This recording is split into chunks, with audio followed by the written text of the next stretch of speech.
In Article 21, subsection 3, it states, "The will of the people shall be the basis of the authority of government." And that is precisely why we are here, why we are meeting here today.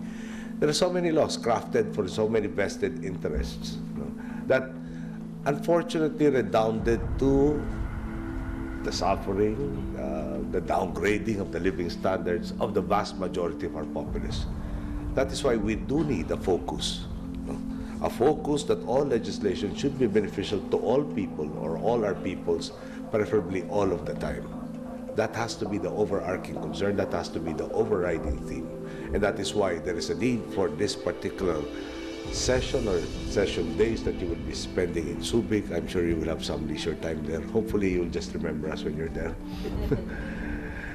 And in that process, you will be actually the active agents in attaining that betterment of our people's lot by primarily doing your function to be that legislative liaison that will get all of our legislators fully on board, fully supportive, and have that idea of a unified populace or unified government structure headed towards the betterment of our people's lives.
Equivalent training to, especially for legislative liaison officers, yung required training natin. You have to group yourselves by cluster.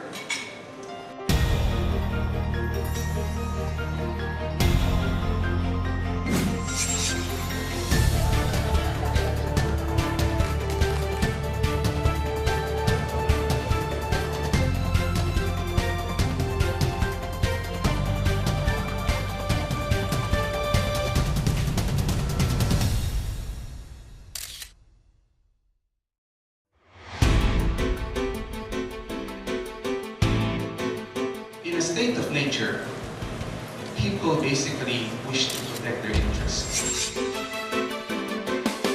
How COA sees itself in terms of the constitutional definition of its mandate.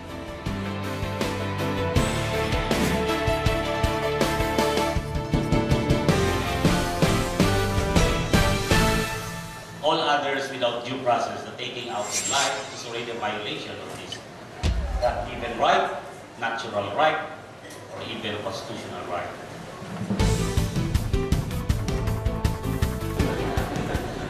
Di ba? Whether the child consent niya kahit pumayag siya. Statutory rape ito eh. You are raping the law.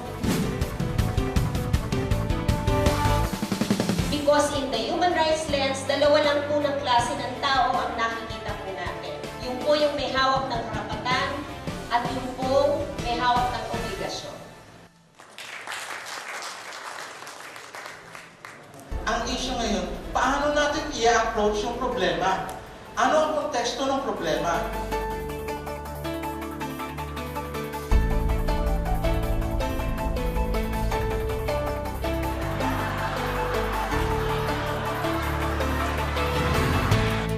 You, as the government liaison officers, have to be very proactive. Dapat lagi natin isa-isip na hindi tayo legislature. any legislative or policy analyst must understand that we are analysts. Because at the end, we wanted the policies of EDA to shine. So what did we do? We ran to the NDP.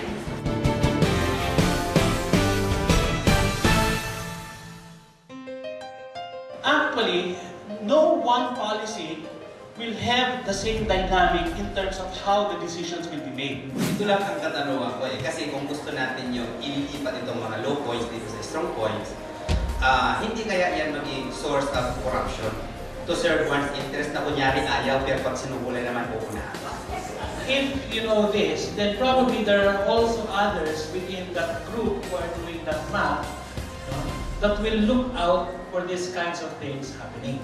I am just hopeful. I'm not saying gagawin na nila. Marami pong salamat and here is your feedback. Magandang gabi po sa inyong lahat. Maraming salamat po sa inyong active participation dahil sa inyong katipagan. Meron po kaming mga inanda para sa bawat isa po sa inyo kayo.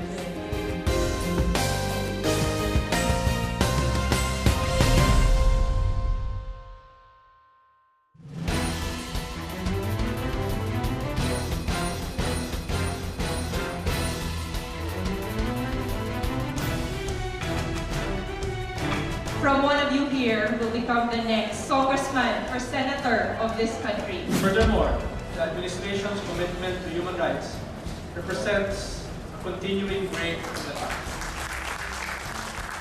We have a common mission, communication and engagement, and we have common stakeholders. The most visible thing that I see, although it is not mentioned, is the people's right to clean government, people's right to accountable government.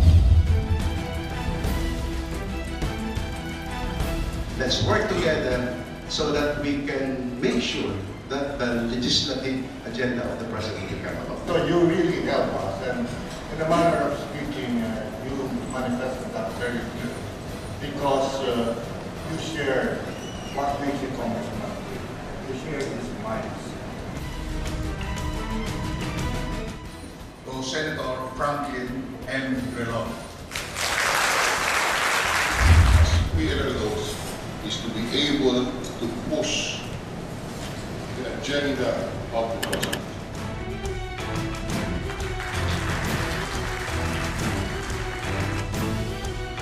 You have to be familiar with the legislative process because you won't be able to employ the appropriate intervention if you're not familiar with the process. In conclusion, let me again laud the efforts of the country to integrate human rights objectives and standards in government's development objectives. HRBA mainstreaming puts in place a much-needed public policies, programs, and resources that will have incremental effect not only in achieving the MDGs, but also in progressively improving step-by-step the human rights situation in the country. So again, thank you all very, very much. Thanks, Ethna, for your leadership on this.